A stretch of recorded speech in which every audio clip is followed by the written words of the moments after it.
আসবো স্যার। হ্যাঁ আসুন, বসুন। ধন্যবাদ স্যার। আপনার নাম? আমার নাম স্যার সুজিত সরকার। আসছেন কোথা থেকে? স্যার আমি সাউথ চব্বিশ পরগনার গোসাবা থেকে আসছি। আচ্ছা, আপনার একটু শিক্ষাগত যোগ্যতা সম্পর্কে বলুন। স্যার আমি মাধ্যমিক পাশ করেছি 2006 সালে, উচ্চ মাধ্যমিক পাশ করেছি 2008 সালে এবং বাংলা নিয়ে স্নাতক করেছি 2011 সালে, আর 2020-22 সালে আমি ডিএলএড করেছি। আচ্ছা, আপনার হবিজ? স্যার আমার হবি, আমার আবৃত্তি ভালো লাগে, বাচ্চাদের আবৃত্তি শেখাতে বেশ ভালো লাগে। আচ্ছা, বাংলায় স্নাতক হওয়ার পরে বিএড করার চিন্তা ভাবনা করেননি কেন? স্যার আমার বাচ্চাদের নিয়ে পড়াশোনা করতে বেশ ভালো লাগে, বাচ্চাদের সঙ্গে থাকতে বেশ ভালো লাগে। আমি আবৃত্তিটা আমার ভালো লাগে, সেই সুবাদে আমি একটা আবৃত্তি স্কুলের সঙ্গে জড়িত। মানে স্কুলে আবৃত্তি, স্কুলে যে বাচ্চাদেরকে আবৃত্তি শেখা, মানে স্যার শেখান, আমি সেই স্যারের পাশাপাশি দেখি এবং আমি স্যারকে হেল্প করি। আমার খুব ভালো লাগে বাচ্চাদের সঙ্গে, সেই জন্য আমি স্যার ডিএলএডটা করেছি, যাতে আমি প্রাইমারি স্কুলে চাকরিটা করতে পারি। আপনি কোনো একটা কবিতা আবৃত্তি করে আমাদের ডেমো করে দেখান। হ্যাঁ স্যার। স্যার আমি আপনাদেরকে আমার ছাত্রী হিসেবে ধরে নিতে পারি? হ্যাঁ অবশ্যই। তো সবাই কেমন আছো? ভালো আছি স্যার। আমিও খুব ভালো আছি। আমরা তৃতীয় শ্রেণীতে পড়ি, তাই তো? হ্যাঁ স্যার। হ্যাঁ, আজকে তারিখ 8 তারিখ স্যার। 8 তারিখ স্যার। আর হ্যাঁ, বেশ গুড, খুব ভালো। আজকে আমি তোমাদের তোমাদের বাংলা বইয়ের একটা পদ্য পড়াবো। তোমাদের বাংলা বইয়ের নাম পাতাবাহার। তোমাদের কাছে সবাই বই এনেছো তো? হ্যাঁ স্যার, বই এনেছি। আচ্ছা শোনো, যে যে বই আনোনি পাশের জনের থেকে দেখে নেবে। তোমাদের বইয়ে দেখো 50 নম্বর পেজ, দেখো 50 নম্বর পেজে দেখো তোমাদের নৌকা যাত্রা কবিতা আছে। হ্যাঁ স্যার, এই নৌকা যাত্রা কবিতাটা পড়াবো, ঠিক আছে? তাহলে শোনো, আমি তোমাদের একটু কবিতা সম্পর্কে বলি। কবি রবীন্দ্রনাথ এই কবিতাটা লিখেছিল। আচ্ছা রবীন্দ্রনাথ, বলো তো তোমরা এর আগে তো অনেক রবীন্দ্রনাথের কবিতা পড়েছো, যেমন তোমরা সহজ পাঠে পড়েছো না, কুমোর পাড়ায় গরুর গাড়ি। হ্যাঁ স্যার, পড়েছি স্যার। বোঝাই করা কলসি হাঁড়ি। আচ্ছা তোমরা সমব্যথী কবিতা পড়েছো, যদি খোকা না হয়ে। হ্যাঁ স্যার। দেখো এখানে বলেছে যদি খোকা না হয়ে, আর এখানে কবি নৌকা যাত্রায় বলেছে ওই খোকা যদি ছোট, মানে মধুমাঝির নৌকাটা যদি আমাকে দিত, এইরকম একটা বিষয় নিয়ে কবি এই নৌকা যাত্রা কবিতাটা লিখেছে। যদি আছে এখানে, মানে কবি এখানে ছোট্ট শিশু হয়ে গেছে। নৌকা যাত্রা কবিতাটা আমি পাঠ করে শোনাচ্ছি। মধুমাঝি ওই যে নৌকাখানা বাঁধা আছে রাজগঞ্জের ঘাটে, কারো কোনো কাজে লাগছে না তো, বোঝাই করা আছে কেবল পাটে। আমায় যদি দেয় তারা নৌকাটি, আমি তবে 100টা দাঁড়াটি, পাল তুলে দিই 4টে 5টা 6টা, মিথ্যে ঘুরে বেড়াই না গো হাটে। আমি কেবল যাব একটি বার 7 সমুদ্র 13 নদীর পার। তখন তুমি কেঁদো না মা যেন, আমি তোমা তখন তুমি কেঁদো না মা যেন, আমি তোমা যাচ্ছি না গো চলে রামের মতো 14 বছর বনে। আমি যাব রাজপুত্র হয়ে নৌকা ভরা সোনা মানিক বয়ে। আশুকে আর শামকে নেব সাথে, আমরা শুধু যাব মা 3 জনে। আমি শুধু যাব একটি বার 7 সমুদ্র 13 নদীর পার।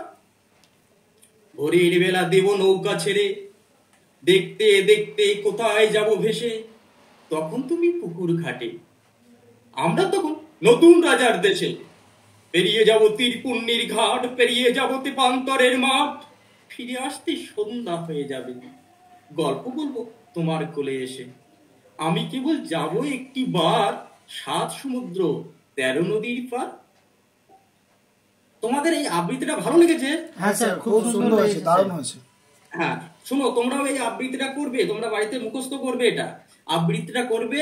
তাহলে আজকের আমরা কি পড়লাম? নৌকা যাত্রা। আজকের আমাদের আহ, নৌকা যাত্রা কবিতাটা পড়লাম, নৌকা যাত্রা।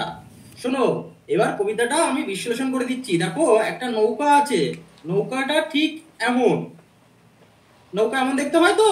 হ্যাঁ স্যার। স্যার বেশ।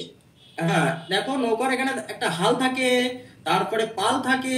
পাল কি জিনিস বলো তো? পাল, পাল হচ্ছে নৌকায় হাওয়া দিয়ে চালানোর জন্য, হাওয়ার নৌকার গতিবেগটাকে হাওয়ায় চালানোর জন্য। তাহলে এখানে কবি কি বলছে? কবি বলছে যে মধুমাঝির নৌকাখানা। মানে নৌকাটা কার? নৌকার মালিক কে? মধুমাঝির, তাই না? মধুমাঝির নৌকাখানা। যদি কবি বলছে আমাকে যদি নৌকাটা তারা দিত, যদি দিত নৌকাটা, তা কবি কি করতো? 100টা দাঁড় আটতো। নৌকায় কটা দাঁড় থাকে? একটি দাঁড় থাকে। কবি কি করতো? তাড়াতাড়ি যাওয়ার জন্য 100টা দাঁড় আটতো। স্যার, এবং পাল দাঁড় তুলে কি দিত স্যার? কটা? স্যার দাঁড় কি? 4টে 5টা। দাঁড় কি স্যার? দাঁড় দাঁড়, দাঁড় হচ্ছে যেটা দিয়ে নৌকা চালানো হয়, সেটাকে আমরা দাঁড় বলি। তাহলে 100টা দাঁড় টানতো এবং 4টে 5টা পাল তুলে দিত। তাহলে নৌকাটা আরো জোরে চলতো। এবং হাটে হাটে মিথ্যে মিথ্যে ঘুরে বেড়াতো না। কবি কি করতো? কবি গিয়ে রাজপুত্রের মতো সোনা মানিক বয়ে নিয়ে চলে আসতো নৌকা ভরে। আর মাকে সান্ত্বনা দিয়ে দিত। কি বলতো? মা, তুমি যেন আমার জন্য কেঁদো না। আমি কিন্তু রামের মতো 14 বছর মরে গিয়ে থাকবো না। আমি যাব ভোরের বেলা নৌকা ছেড়ে দিয়ে, আর আসবো কখন? সন্ধ্যাবেলা। এসে তোমার কোলে বসে গল্প বলবো, তাই না? তোমরা মায়ের কোলে বসো। হ্যাঁ হ্যাঁ স্যার। স্যার। বেশ, খুব ভালো। তাহলে আজকে এই পর্যন্ত থাকুক। তোমাদের আমি পরের দিন অন্য একটি কবিতা পড়াবো। ঠিক আছে স্যার। ভূমিরূপ কয় প্রকার ও কি কি বলুন তো? ভূমিরূপ 3 প্রকার। কি কি বলুন? পার্বত্য ভূমিরূপ, মালভূমি আর সমভূমি। আচ্ছা, ম্যানগ্রোভ উদ্ভিদের কয়েকটা বৈশিষ্ট্য আছে, তার মধ্যে যেগুলো অন্য উদ্ভিদের সঙ্গে মিল খায় না, হ্যাঁ, সে বৈশিষ্ট্যগুলোর মধ্যে আপনি 2টি বা 3টি বলুন তো।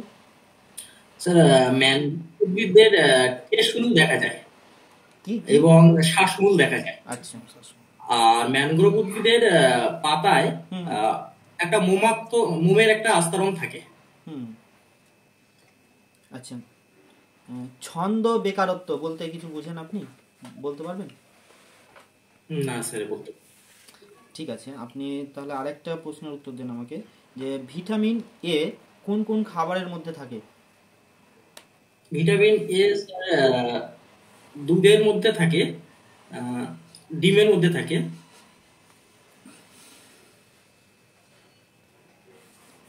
আর স্যার বলতে পারছি না। আচ্ছা, ফারুক স্যার।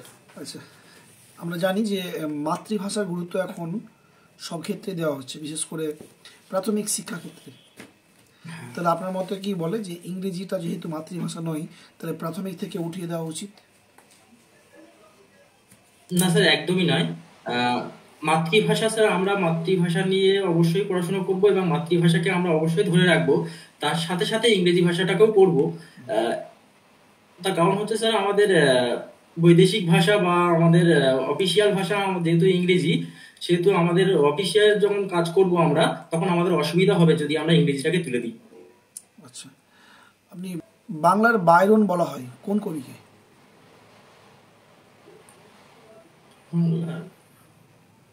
স্যার বলতে পারছি না।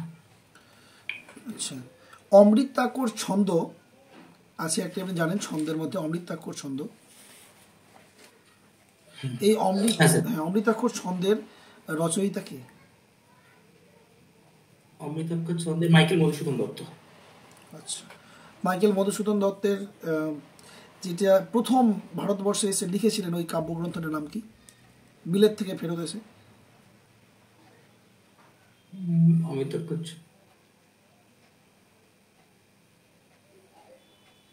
স্যার ঠিক বলতে পারছি না, ঠিক আছে, মনে পড়ছে না। গীত গোবিন্দ কার লেখা? গীত গোবিন্দ স্যার কবি জয়দেব। মিড ডে মিল, এই মিড ডে মিলের জনক কাকে বলা হয়? পিভি নরসিংহ, মনে পড়ছে সুন্দরবন না, স্যার। সুন্দরবন উন্নয়ন মন্ত্রীর নাম কি? বঙ্কিমচন্দ্র হাজেরা।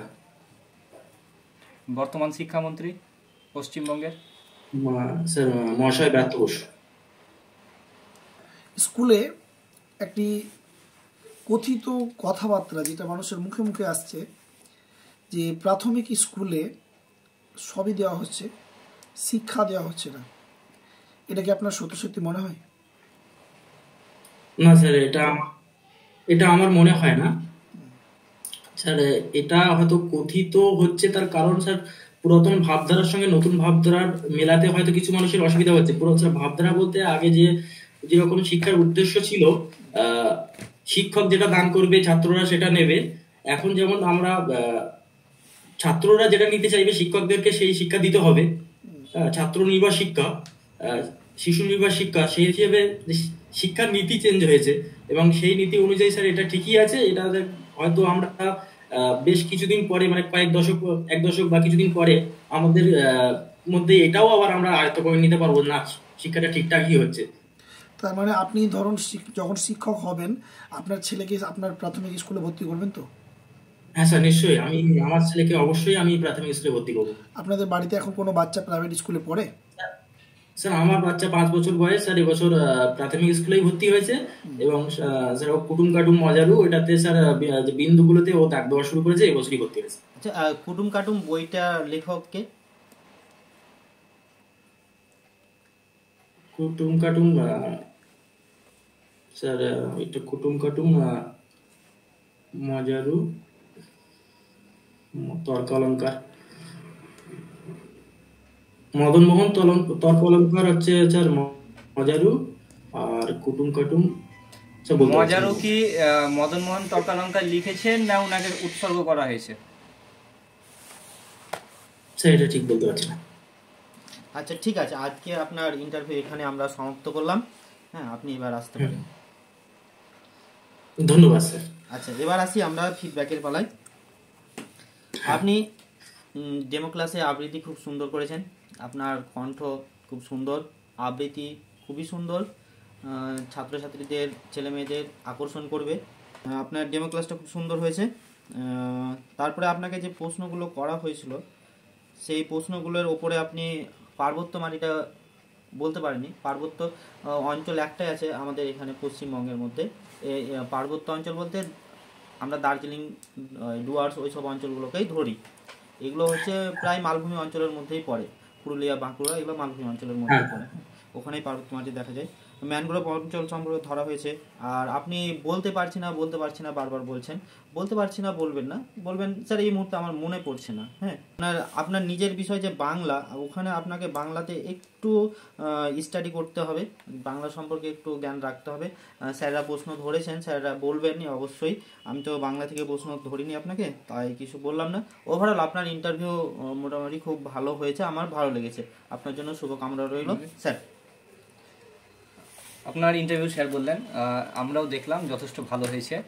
তবে ডেমো দেওয়ার ক্ষেত্রে যেটা বলবো, যে আপনি একবারে 8 লাইন বা 12 লাইন পড়ে নিচ্ছেন, দরকার নেই। প্রথমে 4 লাইন দিয়ে শুরু করবেন। প্রথমে 4 লাইন আপনি আবৃত্তি করলেন, তারপর বুঝিয়ে দেন 4 লাইনটাতে কি বলতে চেয়েছে। তারপরে যদি আপনাকে ইন্টারভিউটা সময় দেয় তাহলে পরবর্তীতে যাবেন, তা না হলে কিন্তু আপনি 4 লাইন দিয়ে শুরু করবেন। আর ওভারঅল আপনার ইন্টারভিউ ভালো লেগেছে। আপনাকে বেশ কয়েকটা কোশ্চেন করা হয়েছিল, প্রায় অ্যান্সার করেছেন। 2-1টা অ্যান্সার এদিক ওদিক হতে পারে, ভালো হয়েছে। ঠিক আছে, বেশিরভাগটাই ধরুন আমাদের দুটো স্যার আপনাকে বলে দিয়েছে, বেশি বলার নেই। আপনার এনার্জি একদম গুড, খুব ভালো এনার্জি সহিত আপনি ক্লাস করেছেন। আপনার অবজারভেশন যেটা বাচ্চাদের এই যে বই নিয়ে আসেনি, এই তোমরা পাশের জনের বইটা দেখো, এই যে অবজারভেশনটা, পর্যবেক্ষণটা বাচ্চাদের, এই পর্যবেক্ষণটা খুব আমাকে দৃষ্টি আমার দিয়েছে, যে খুব ভালো লেগেছে আমাকে যে আপনি বইটার খোঁজ নিয়েছেন। ভয়েস মডুলেশন খুবই সুন্দর, ভয়েস নিয়ে কিছু বলার নেই।